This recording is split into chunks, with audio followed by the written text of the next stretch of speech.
tutor Ayo, the enthusiastic tutor. And in today's tutorial, it happens to be the continuation of our class, DES309. I was positive, I'm still though, that we have to finish this class this week, but with the looks of things, it might be extending till next week. Few more classes on this course, and we'll be doing something else next week, some other course next week. So without further ado, it says rural development on the thumbnail. But before we take it up from rural development, there's something we need to quickly touch, which is called social policies and social development. Before this class, you all can bear me witness that we've been taking the course. We'll be talking at length about social policies, social development as well. Now, when we say the word social policy, what are we talking about? All right. Social policy is used to refer to the instrument of governance with which governments use for social protection. All right. It's an instrument of governance which the government uses for what we refer to as social protection. How well can the government protect the people? By putting policies, all right, that support the rights of the citizens, protect, all right, improve their standard of living, and encourage commerce, the economy as a whole. Okay, so we have that as that. Now, let's take a step further. According to Ogunike in 1995, Nigeria's first development policy was proposed in 1962 as a part of Nigeria post-independence. You know, when we say post, we're talking about after independence. All right. So it happens to be a Nigerian post-independence strategy for fostering economic growth. All right. Social policy. That is according to Ogumike in 1995. All right. So like I said, it's not going to be a long class at all. So let's take some points on this.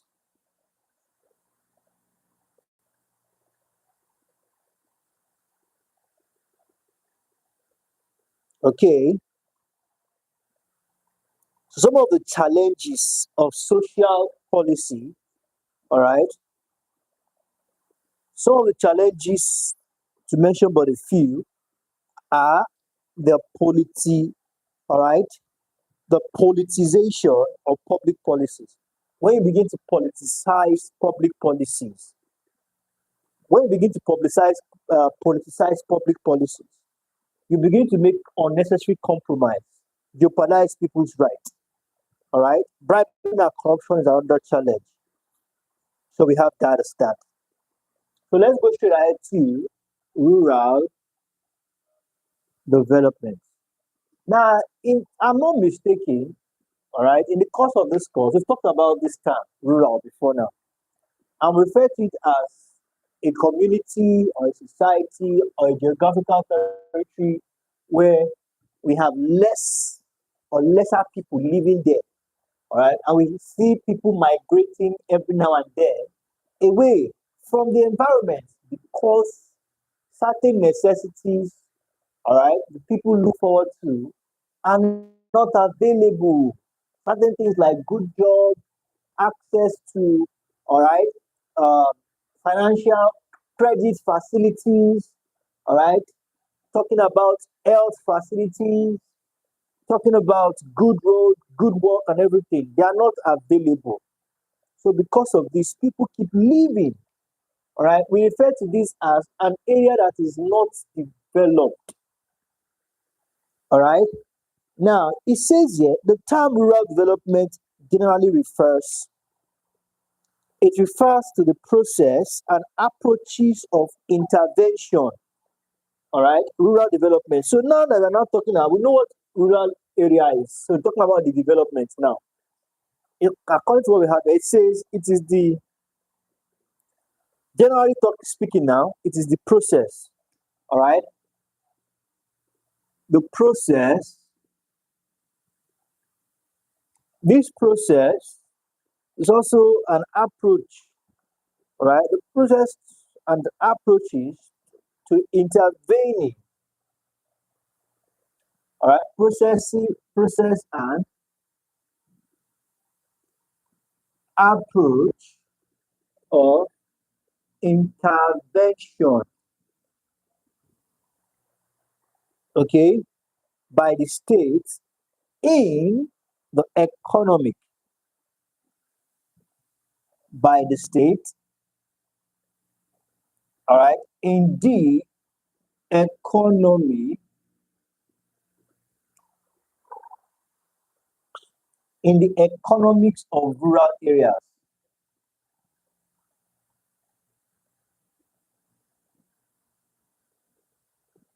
The government is very intentional, deliberate, and particular about intervening in rural environments, giving them opportunities of good jobs, good growth, good um, access to good hospitals and the like, just to improve their economic activities as a whole.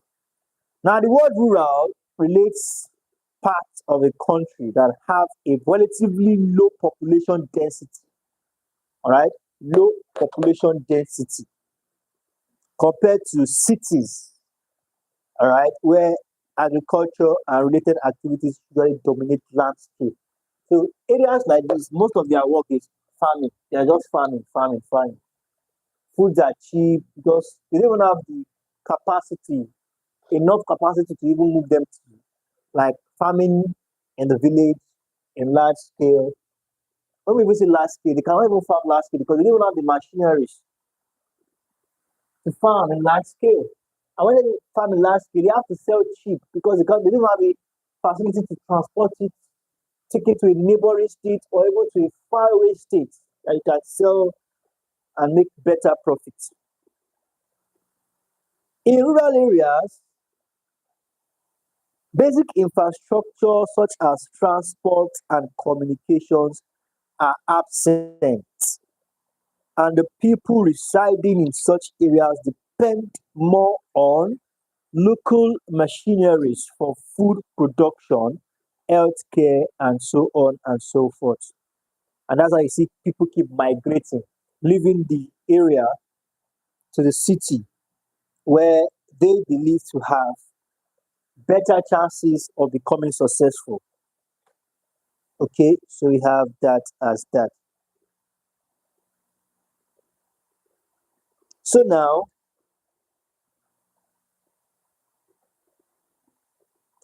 it says here that rural development is a multidimensional and comprehensive approach. Rural development now, a multidimensional and comprehensive approach which takes into consideration, it considers rural poverty, livelihood, system of education, healthcare, medical facilities, all right, development opportunity for the individual, all right, in that community or in that area. So that's why it's referred to as a multifaceted or multidimensional and comprehensive approach. There are no tools about it. You just want to make your life better by providing you certain things required. So we have that as that. So before we call it wrap, let's quickly take this. Thank you for the heart. Really appreciated. Oh, wonderful. We've clocked 370 subscribers. Thank you for the our thanks goes to our subscribers too as well. Thank you for the support. Let's ensure to hit 1,000 subscribers. All right. So now we have, let's take the last set of points before we call it wrap for tonight. According to Cooper in 2019, Cooper identified, all right, certain development objectives. That is Cooper, I beg your pardon, that is CAPO in 2019 identified certain development objectives. Improvement of eco facilities, economic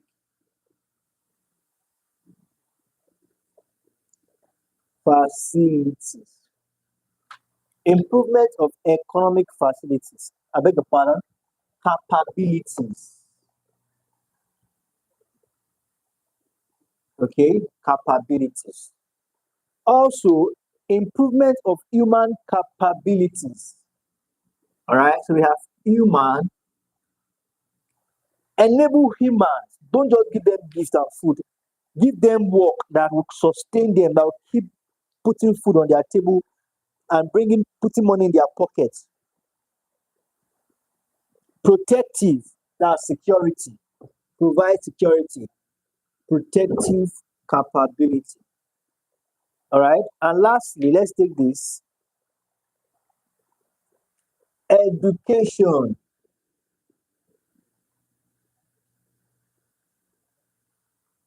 So, call it wrap here for today. Thank you very much, everyone. I believe you've been able to get something in today's class. Let's ensure to submit our notes, send them to the appropriate courses. I'm very sure by next week, or even before the end of next week, I'm calling it wrap with this course and I take it some other course entirely. You have a wonderful evening. Bye for now.